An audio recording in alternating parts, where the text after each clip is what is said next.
De Edgar Ceballos. Se titula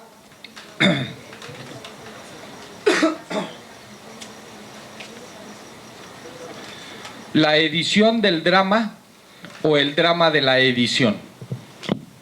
Es básicamente un documento donde cuestiono o lanzo una serie de preguntas en torno a la edición, al proceso de edición, el drama de la edición y específicamente el drama de la edición del teatro.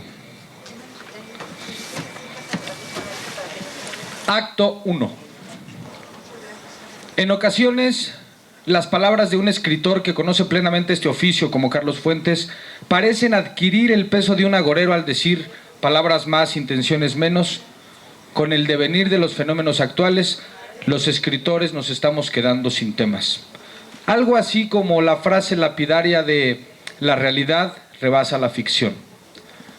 Pero en la situación del teatro, en caso que por lo menos nos dé la primera llamada, y entonces no nos rebasó, pero sí la realidad ya nos chingó. Acto 2. Cuando escuchamos la palabra teatro, vienen a nuestra mente múltiples imágenes, desde las más sublimes hasta las más vulgares. Teatro 1. Edificio destinado a las representaciones, el teatro pues. Teatro 2. La obra en la que participamos de pubertos cuando representamos felizmente un personaje de árbol o de óvulo fecundado en los años de la secundaria o la preparatoria. Teatro 3. Ya en tiempos de altos vuelos, cuando escuchamos que su etimología griega significa teomai, mirar de lejos, y expresamos un ay cabrón. Teatro 4. ¿Cómo olvidar las escenas juveniles, familiares o extramaritales donde fuimos el protagonista, antagonista o simple actor de reparto y que ubicamos como el teatrito? Teatro 5. Finalmente, la concepción que nos lleva a la dramaturgia, el teatro escrito. De la misma forma en que comprendemos jerárquicamente estas acepciones, parece que la mayoría de los señores editores también ponen al teatro como lo más importante de lo menos importante. Si el porcentaje de lectura en general es muy bajo en nuestro país, ¿cómo podemos esperar que el teatro sea leído? El drama es para representarse, pero antes tiene que ser escrito. Ni modo, regla de oro aprobada por los años. Acto 3. Pero, ¿qué hacemos para que el Nobel Teatro sea editado y para que el de siempre se reedite? Actualmente en la Ciudad de México, de 74 teatros, el 48% se llevan a escena textos de dramaturgos mexicanos, y de ellos, solo 15 aproximadamente son escritores jóvenes. Regularmente, en las marquesinas veremos anunciados remontajes de Sófocles, Shakespeare, Goethe, Calderón de la Barca, Zorrilla, Molière, Ibsen, Chekhov, Ionesco, García Lorca, Usigli, Ibargüengoitia, Magaña o Carballido, ya sea en los años 50, 80 o 2000. Pero, ¿dónde están los nuevos dramaturgos que llenarán el rincón de la librería donde se expone teatro y su creación transformada en la materia prima que admita, aunque sea para apenas pervivir, a directores de escena, actores, escenógrafos, tramoyos y a uno que otro crítico de teatro? ¿O de plano los escritores queremos escribir la continuación del Llano en Llamas ahora que Rulfo ya se murió? ¿O completar a Gorostiza con su muerte sin fin? ¿O el escribir teatro nos importa un carajo? ¿O los editores nos salen con su obra es muy buena, pero tenemos otras prioridades? Además, el teatro no se vende. Ante este panorama solo nos queda decir tres cuestiones. A. Escritores del mundo, no la chinguéis y escribamos teatro. B. Editores del mundo, tampoco la chinguéis y editen teatro una vez que lo hayamos escrito. Y C. Espero que las sabias voces de este 14º Encuentro Congreso Mexicano de Escritores encontraremos algún cómo. Epílogo. ¿Cómo se llamó la obra? O mejor tendría que preguntar, ¿acaso hay alguna? Muchas gracias.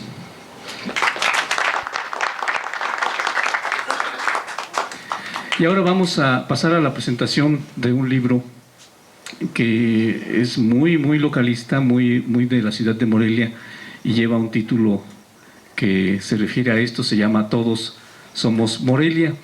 El autor es el doctor Gil Arturo del Río, quien desde hace varios años estaba con el entusiasmo de rendir un homenaje a gente que ha construido esta ciudad y sobre todo poniendo los ojos en personas que estuvieran vivas todavía, que estuvieran produciendo y que además esta entrega fuese, digamos, una especie de acicate para seguir adelante. Creo que a la distancia de este libro, el año pasado, este año se presentó la primera edición y a los pocos meses ha aparecido ya la segunda edición de este libro. Vamos a pedir a dos artistas de nuestra ciudad, a Samuel Herrera Delgado, que es un artista de la fotografía, que durante muchos años, a través del diario La Voz de Michoacán, y personalmente ha estado haciendo un quehacer para capturar a la ciudad de Morelia y ofrecérnosla, y a Nicolás de la Torre, que es uno de nuestros artistas del pincel, un acuarelista de grandes vuelos, cuya obra se encuentra en muchos lugares del mundo y que también ha aprisionado a la ciudad de Morelia. Nos ha dado eternas imágenes muy peculiares, muy particulares de él acerca de lo que es Morelia. Por favor, y a Gil Arturo del Río, que es el autor de este libro, que nos acompañen en esta mesa.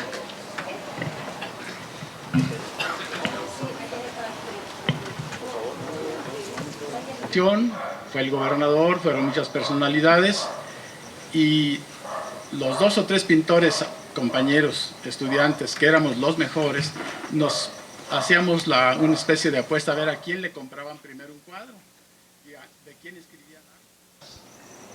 Solamente de Morelia, de los rincones, de los palacios, de las calles, de los barrios, del panorama de todo Morelia.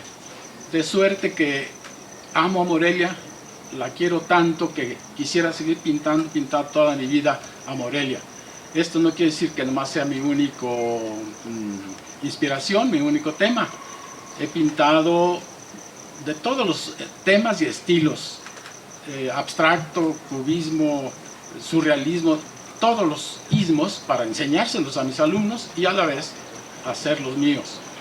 Tengo más de 3,000 obras realizadas, dispersas, como decía José Luis, pues en muchas partes del mundo. Esto no lo digo como vanidad, sino porque son tantas que en alguna parte deben estar y entonces fueron a dar a muchas partes. Bien, ahora quisiera pues hacer notar lo que siento al verme en este libro y en muchos más. Hay enciclopedias, hay muchas partes donde me hicieron el favor de poner mi nombre.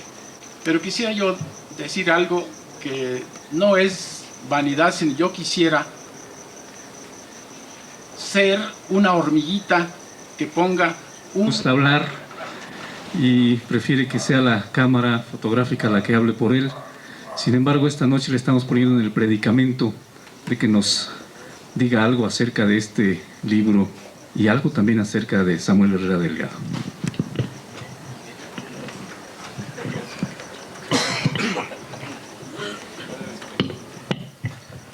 Muy buenas noches a todos. Soy Samuel Herrera Delgado, con 39 años activo en La Voz de Michoacán y 2 ya más como colaborador. Que yo más llegué hasta cuarto de primaria, no todo tenía estudios, y allí en el linotipo pues estaba una ortografía pero muy buena para sacar las galeras limpias. Y me puse yo a pensar, dije, bueno, ¿a dónde me voy? No tengo qué hacer. Regresé y la tenacidad a los 2 años y el mejor de los linotipistas en sacar menos falta de ortografía en las galeras que yo hacía en el linotipo.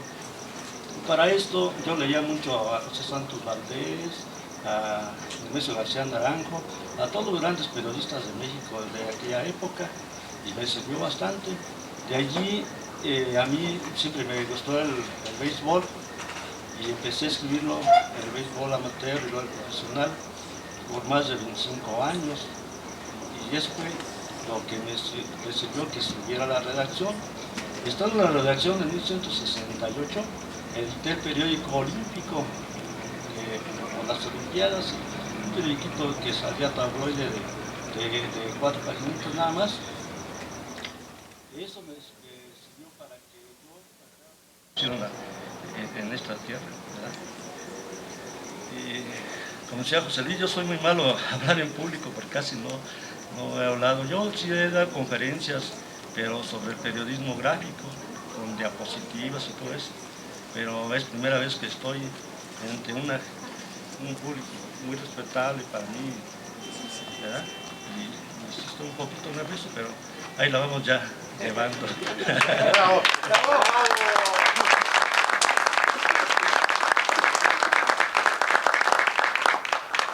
Ahora, respecto del libro, yo felicito al doctor Arturo Gil del Río por ver incluido a personas que todavía viven ahorita en la actualidad. Hace un mes que falleció el historiador doctor Raúl Arriola Cortés y él todavía vio su reportaje en el libro, ¿verdad? Y eso pues en realidad es muy aliciente que se le haga el reconocimiento en vida a todos los que de una forma u otra hemos contribuido para la grandeza de la ciudad de Morelia, los éxitos que también a él conquistó el señor Tocabén, ¿verdad? Y a la fecha pues en realidad es el periódico número 1 aquí de Michoacán. También ahora en fotógrafos tenemos a José Antonio Romo, que está dedicado más a la cuestión del estudio. Es muy diferente a la como que ya no es lo mismo. Yo siento que... Pues muchas gracias a Samuel Herrera. Y eso que no quería hablar. Gil Arturo del Río es doctor en Derecho, profesor de la Escuela de Derecho de la Universidad Michoacana. Tiene una trayectoria muy larga que sería difícil decir en este momento, pero sí apuntar que es una persona preocupada por establecer proyectos y desarrollar proyectos que coadyuven al quehacer cotidiano de la ciudad, de sus habitantes, y este libro viene a ser, digamos, una parte importante de ese quehacer. Gil Arturo del Río. Gracias, profesor. Buenas noches a todos. Gracias por darme la oportunidad de platicar con ustedes esta noche tan fría. Yo creo que será la más fría de los últimos días y seguramente va a ser un invierno muy difícil. La verdad que espero que no se entere el maestro en ciencias, Salvador Galván Infante, de la presentación de esta segunda edición del libro, porque bueno, nos echó la mano para sacar esta segunda edición y estaba reservada para un momento que el maestro en ciencias tenía planeado presentar. Pero nosotros tenemos un gran compromiso, un compromiso muy fuerte con el maestro José Luis Rodríguez Ábalos. El maestro José Luis Rodríguez Ábalos quizá no ha tenido la oportunidad de que se hable de él porque él está hablando de los demás. Pero ahora sí que no es muy grande, ¿verdad? Pero desde que yo era niño. ¿Razón? Hubo varios acontecimientos que marcaron mi deseo por conocer, por prepararme, por echarle ganas en la vida, como decimos, ¿no?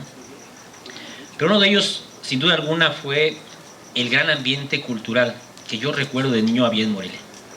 Yo creo que había un ambiente muy importante, quizás Morelia más chica, se conocía más la gente, pero había un impulso muy importante en proporción a su población para la cultura. Y de una manera específica, recuerdo al maestro José Luis Rodríguez Ábalos, siempre preocupado por presentar los cineclubs, siempre preocupado por difundir la cultura, siempre preocupado por presentar obras de teatro y él mismo dirigir obras de teatro, siempre ligado con la cultura en Morelia, Michoacán. Y esto lo hago el comentario porque a propósito de eso, recuerdo tanto ambiente cultural que había en la ciudad de Morelia y el cual crecimos, los que tuvimos la oportunidad de estar en Morelia y crecer en Morelia, que de repente sale uno a otras ciudades para desarrollar otros trabajos, pero luego regresa uno siempre al terruño.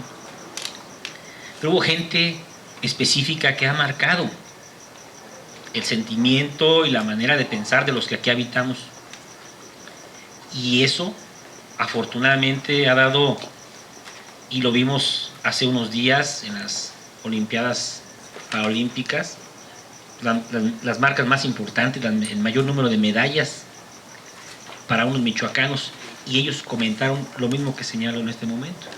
Hubo gente que influyó de manera definitiva para que ellos pudieran hacer lo que han logrado hacer, desarrollar.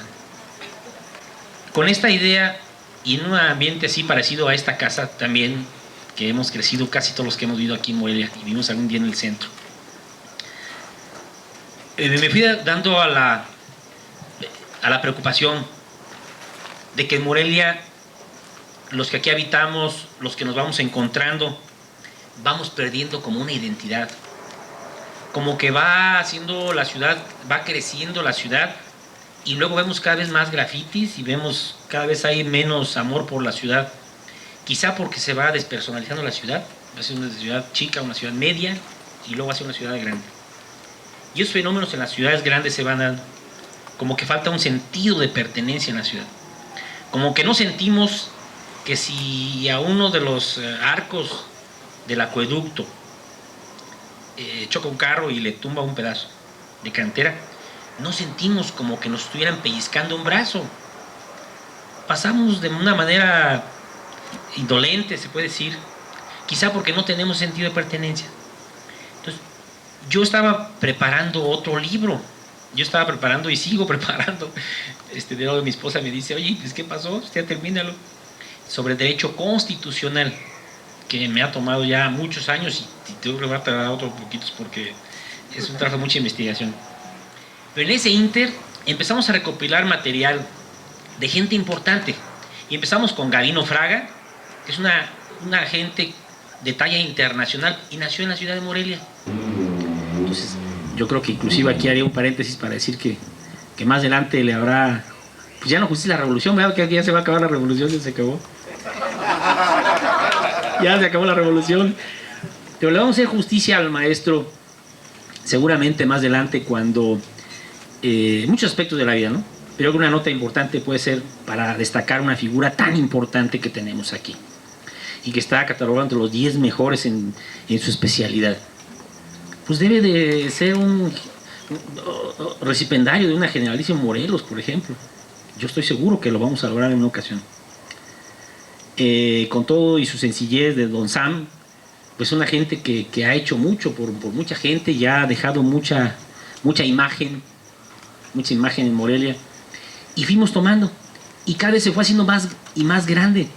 Después teníamos una lista como de 500 personajes que merecían, que tenían que estar en el libro incluidos, pero por razones de discrepancia entre unos y otros tratamos de hacer una selección. Además hubiera sido casi imposible hacer un libro de esta naturaleza, son cerca de 100.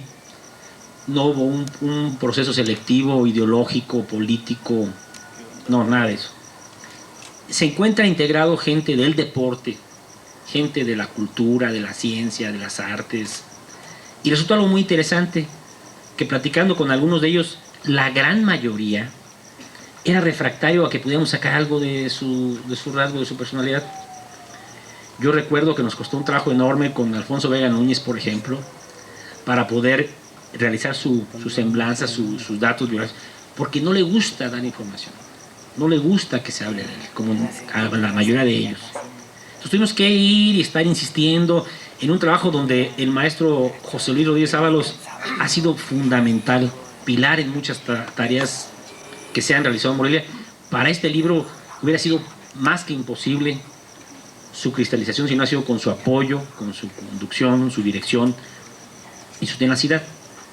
Pero después, cuando ya se hizo de tal manera tan agradable, tan a gusto con cada uno de ellos, hubo hasta los que bajaban el cuadro de su casa donde estaban con sus papás o en alguna ocasión importante para ellos, como Ernesto Vega Núñez con uno de los papas, no recuerdo si es Pío XII o una cosa así, es Pío XII, estuve con Pío XII en el Vaticano, o el maestro y presbítero Bernardo Lemus con Juan Pablo II. Es decir, se hizo muy bonito ese trabajo. A los cristeros, yo creo, porque coincide con los datos, Maximino y Manuel Ávila Camacho. Y los tuvo que sacar vestidos de mujer para poderlos sacar en una carreta y todo eso, para que salieran de la ciudad. Estos son datos históricos muy interesantes que son testimonios de los que vivieron en su momento y que nos deja una gran importancia. Yo recuerdo otro caso del famoso Manolete, pero no el torero de allá, sino el Manolete aquí de nosotros. Manolete, que fue cerca de 25 años secretario de Desarrollo Urbano del Ayuntamiento de Morelia. En los paupérrimos antros, lúgubres y barrios del Harlem, Nueva Orleans, San Luis y San Francisco. Justo ahí surgieron los del blues clásico, ese amoroso ritmo liberado flotante que abre de par en par.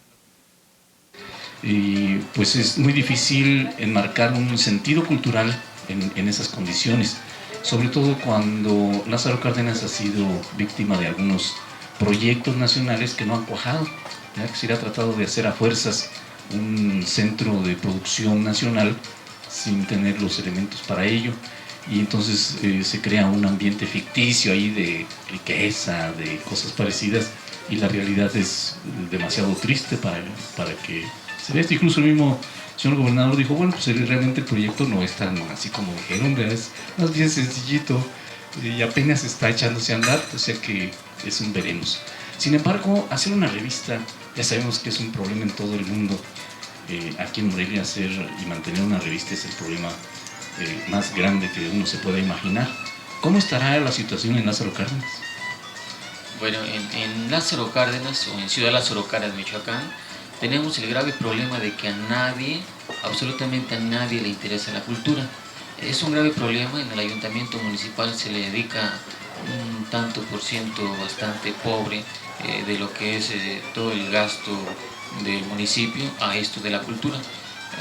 En realidad no existe ninguna revista cultural. Esta viene siendo la primera después de hace 8 años, que en 1992 se elaboró La Cuija, que era un gran intento de varios locos por la literatura de elaborar una agrupación. Resguardo Arqueológico de la Costa Michoacana Rama AC se ha dedicado a levantar el ánimo en los arqueólogos, en los estudiosos de esto, porque se dé a conocer la región de Zacatolán, y el profesor César Rubén Adame Núñez nos da las primicias de un libro inédito todavía, Zacatolán, una historia de la desembocadura del río de las Balsas jamás contada. También se encuentra el libro Fraccionamiento de la Hacienda de la Orilla, donde narra cómo se repartieron los ejidos de la Hacienda de la Orilla. La Hacienda de la Orilla, que era un enorme latifundio antes de, o en los años de 1937 hasta esa fecha, en que se comenzaron a repartir las tierras ya por allá del 39 por orden general. Ese enorme latifundio estuvo en manos de los franceses por allá por 1906. Estos franceses huyeron en 1917 con la Revolución Mexicana y todo quedó destruido. Pero esa hacienda tiene una gran historia y se conoce muy poco. Eso también lo daremos a conocer. Daremos a conocer también la tradición oral del pueblo, que nos platican los viejos y que recogemos por medio de esto que es precisamente la tradición oral en memorias documentadas de Melchor Ocampo del Balsas. Tenemos también algunos artículos como Siguiendo los pasos del general Lázaro Cárdenas en Melchor Ocampo del Balsas. Individuos, algunos en Zabal de Coatepec, Veracruz, llevando como relator a Jesús Valdovinos de Ciudad Lázaro Cárdenas, para que enseguida tuviésemos la mesa de triunfadores, donde estuvieron Carlos Méndez Villalobos, de esta ciudad de Morelia. Tuvimos la ausencia de Mariela Gil, que obtuvo el segundo lugar, y estuvo con nosotros el primer lugar Miguel Mandujano Estrada, quienes leyeron sus trabajos. Por la tarde, con esto terminamos la mañana y en la tarde ya empezamos con las lecturas de Esteban González del DF, Alejandro Farfán de Morelia y Jaime González, que no alcanzó a llegar más bien, y Verónica Kelly estuvo conduciendo esta mesa. Después una mesa familiar donde estuvieron Fedra, Israel y Jesús del Río de esta ciudad de Morelia, llevando como relatora a Guadalupe Ortega Arias, y Harit también, que estuvo leyendo sus cuentos. A las 6 de la tarde una mesa de revistas donde estuvo Sergio Vicario representando a las voces de la primera imprenta del Distrito Federal, Ramiro Bolaños a Zona Franca de Morelia y a Mario Osorio con Hueytlaco de Ciudad Lázaro Cárdenas. Se presentó enseguida el tomo 3 de las obras completas de José Manuel Álvarez, en una edición de la Secretaría de Difusión Cultural de la Universidad Michoacana, y estuvo Edgar Ceballos de la Ciudad de México presentando este libro, que fue una mesa importantísima, la que despertó más entusiasmo, mayores participaciones de los asistentes, y fue una mesa muy enriquecedora. Sin duda, Edgar Ceballos es uno de los grandes personajes de nuestro país, uno de los más importantes editores de teatro de Iberoamérica, con su editorial de Escenología, y dejó un rato la Ciudad de México para venir a acompañarnos en este encuentro. Después hubo una mesa donde Julio Morales del Distrito Federal nos habló del asunto de la dramaturgia. Tuvimos una conferencia con Sergio Vicario del Distrito Federal, la importancia de ser escritor. Tuvo como relator a Héctor Ulises Tapia de Ciudad Lázaro Cárdenas. Luego se presentó el libro Todos Somos Morelia de Gil Arturo del Río, la segunda edición, donde estuvieron como comentaristas Samuel Herrera Delgado y Nicolás de la Torre, para que termináramos ya al filo de las 10:30 de la noche con una mesa de lecturas donde estuvo Jorge Luis Heredia de esta ciudad de Morelia y Héctor Canales de Zamora. Así terminaron las actividades. Estoy interesado por el tiempo, ¿no? En la ciudad de... Y te agradecemos que nos estés acompañando en este 14º encuentro y en este programa Ex Libris. Gracias, Verónica. A ustedes muchísimas gracias, y bueno, yo espero estar el próximo año aquí con otro de mis cuentos. Gracias. El 4 de diciembre... No fue como pintor, sino en las fábricas estuvo trabajando, y después de estudiar viajó por Sudamérica, los Estados Unidos y Europa. Él tiene en su haber la influencia temprana de Manuel Rodríguez Lozano, de quien ya hablamos en alguna ocasión, un maestro muy controvertido que fue director de San Carlos.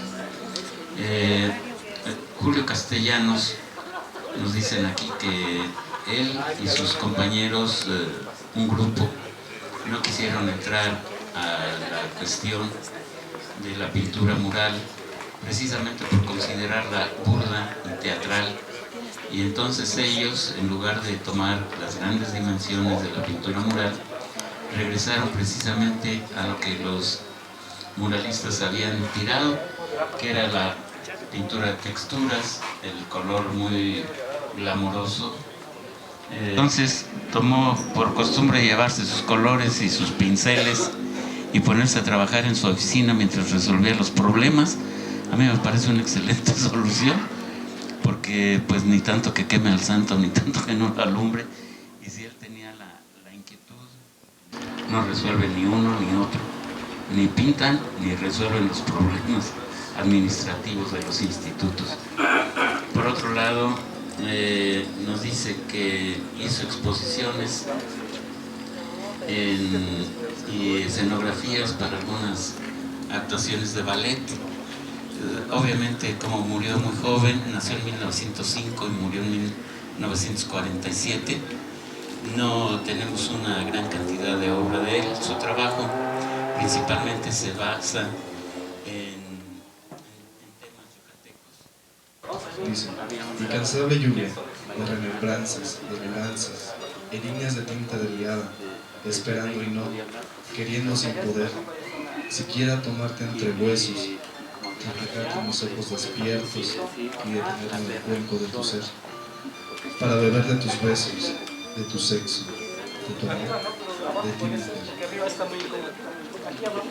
Y ahorita les voy a leer un pequeño poemita llamado Titera. Dice así: arena lenta destilando, cabeza alzada. Fulgurantes las bombas de la vida, colores esplendentes ondean por la mañana, se cierran fulminantes las ráfagas dormidas. El sol advierte todo, el humo de Teoplastro, sin una atención. Los cánticos estremecieron las íntimas entrañas del ser pensante. Era un cántico entrañable. Cotiesto navega sobre mares, el goce se vuelve en desbocados, esteras infames se arrodillan, qué alegres permanecen las mujeres. Sí, no, nuestra gente está en la luz, en el ron, en las copas, era la concepción más solicitada de toda la misa.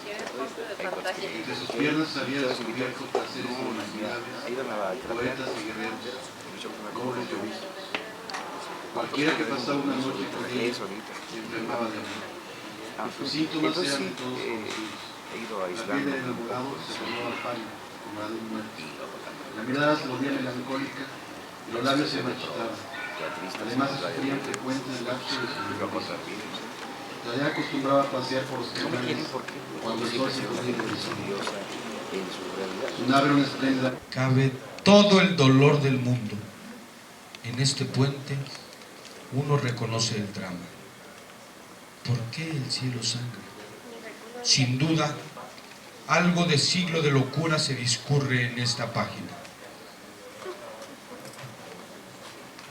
Gracias, Julio. Yo quisiera concluir la participación de Voces de la Primera Imprenta con un cuento de un servidor, Enrique Escalona, que tiene como título Contigo, pan y cebolla. Ya le digo, poco a poco se me hizo costumbre abrir la ventana a la 1 de la tarde y fijar la mirada en el puesto de tacos de guisado. A esa hora comenzaba el ritual. Se acercaban lentamente esos dos cuerpezotes agarrados por unas manitas regordetas. Ya sentados frente al taquero, se movían como gelatina. Hasta mi ventana se oía su respiración agitada, y es que estaban bien chonchitos.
que nos digas.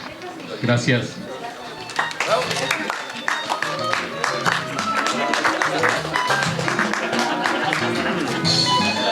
Bueno, voy a leerles otro cuento que tengo de fútbol. Este está un poquito extenso, sin embargo voy a tratar de leerlo. Sí, es a tiempos extras. La última jugada es el último minuto de juego de un partido de fútbol. Y bueno, pues como cada quien está en su rollo, pues voy a aventármelo de todas maneras. Al rato voy a hacer preguntas. A tiempo extra, la última jugada. En una cancha de fútbol se pueden citar infinidad de situaciones inherentes y propias del apasionante mundo y deporte de las patadas. Por ejemplo, narrar eufóricamente la última de las jugadas de un reñido encuentro de balompié por el Campeonato Nacional de Barrios 1998. Es el minuto 89 de tiempo corrido y de unos excompañeros de por ahí, nos acabamos de dar cuenta. Ahora nos va a leer unos cuentos del serial Falocracias y también nos va a leer un cuento que se llama El que mucho abarca, poco aprieta. Adelante. Sí, muchas gracias. Gracias, Verónica. Bien, daré comienzo con unos cuentos breves de un serial que estoy escribiendo que se llama Falocracias. Si alguien no sabe lo que es una falocracia, puede preguntarle al compañero de al lado, y nada más que no le hablen de bulto para que no vaya a haber algún desaguisado. Muy bien, falocracia 1. El fin justifica los miedos. Lucero fue siempre la más platicadora, presumida y chismosa del grupo de amigas. La noche de su luna de miel abrió desmesuradamente los ojos. Su baby doll sepia diseñado por Bustani contrastaba con su piel blanca, perfumada para esa ocasión. Pálida y con asco preguntó: ¿qué quieres que te chupe qué? Desde entonces jamás volvió a abrir la boca. 2. Limosnero y con garrote. Las limosnas eran el modus vivendi de Artemio. Ese día obtuvo lo suficiente para contratar el sexoservicio de Gudelia. De cualquier modo, también limosneó el precio. Gudelia miró con sorpresa el espectáculo que estaba frente a ella. Las paredes descascaradas, llenas de humedad, transitadas por cucarachas, enmarcaban la figura famélica de Artemio. Su enorme pene parecía equilibrarlo. Era un hombre pegado a un pene. De eso pido mi limosna, pensó ella. Desde entonces, Gudelia tuvo que limosnear. 3. Pues el semen. Un estudio realizado por la Universidad de Alaska señala que el 98.9% de las personas que por alguna razón han ingerido con frecuencia semen han incrementado su vida sexual en cantidad y calidad. Irma, ya córtale, que se hace tarde. 3 días se pasó Irma pensando cómo lograr que Mauro tomara semen, hasta que encontró una respuesta. No seas gacha, Irma. Llevamos 3 días seguidos con pura masturbación y sexo oral. Me gusta, pero no es para tanto. Además, qué afán el tuyo de echar el semen en bolsitas. Ya te lo dije, cariño. Solo son consejos que dieron en la tele sobre el Tao del amor. A los ingredientes para preparar el panqué, Irma les agregó el semen cosechado en 5 días. ¡Qué rico panqué hiciste! ¿De qué es? ¿Qué le pusiste? Es una receta secreta que dieron en la presentación de un libro. El autor, que es de Tierra Caliente, nos confesó cómo hacía este panqué su abuelita. Y los efectos se dieron. Mauro se volvió una fiera en la cama, pero nunca superó las peticiones de Irma. La mujer quería sexo y espermas mañana, tarde y noche. Y más desde que empezó a vender panqués. No te preocupes, amiga. A mí me pasaba lo mismo con Mauro, pero desde que probó el panqué cambió. Solo a ti te lo vendo. La voz corrió y las clientes aumentaron. Ya no, Irma, por favor. Me siento muy débil. Ve cómo tengo el pito desgastado. Me van a correr por faltar tanto en la oficina. No importa que dejes de trabajar. Yo te mantengo, le dijo Irma. Cada día vendo más panqués. Él ya borró. Su vida se convirtió en comer panqué y tener sexo onánico y felaciones. Todo un semental. El negocio prosperó de tal manera que ni con 4 amantes ella lograba obtener el semen necesario para la creciente demanda del pan maravilloso. Intentó sustituirlo con espermas de otros animales, pero no surtía efecto. Solo el del hombre era mágico.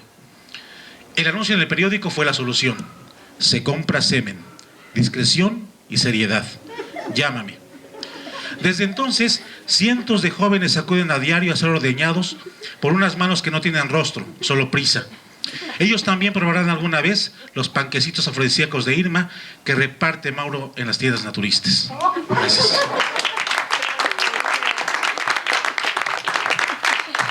¿No traes de esos panqués de casualidad?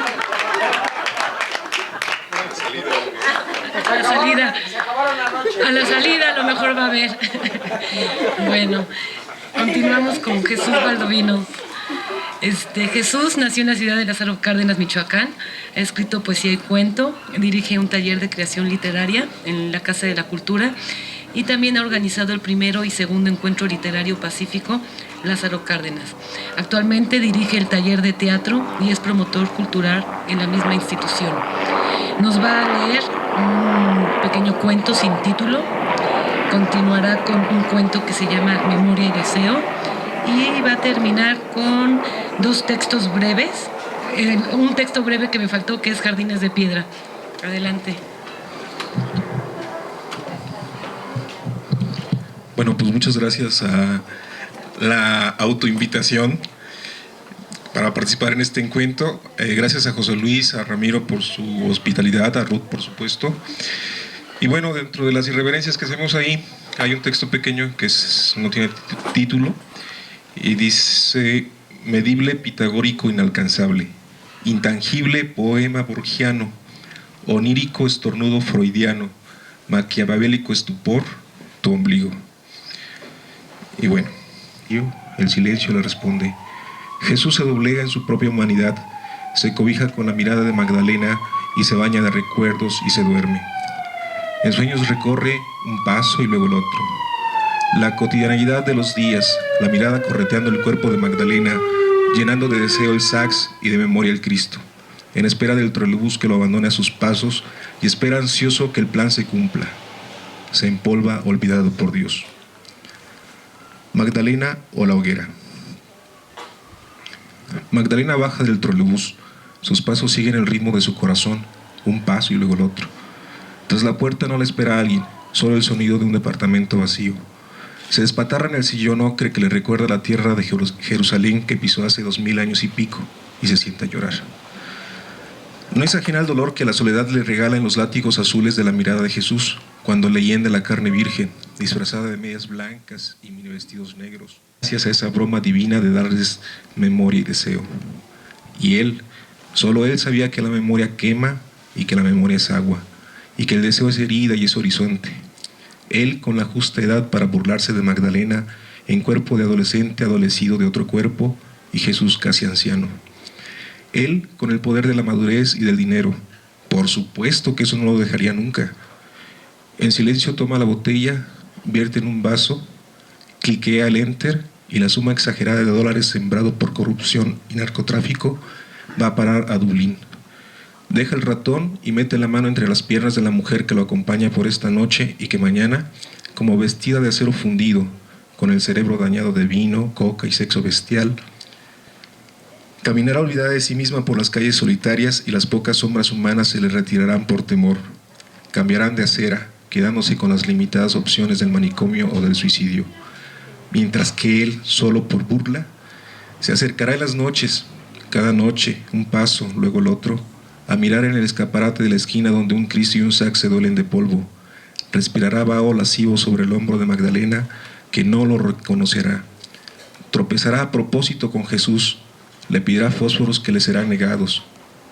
Magdalena aborda el trolebús, el hombre camina un paso y luego el otro, y él, paciente, los mira desaparecer mientras que se le iluminan los ojos, disfrutando la carcajada que nadie escucha.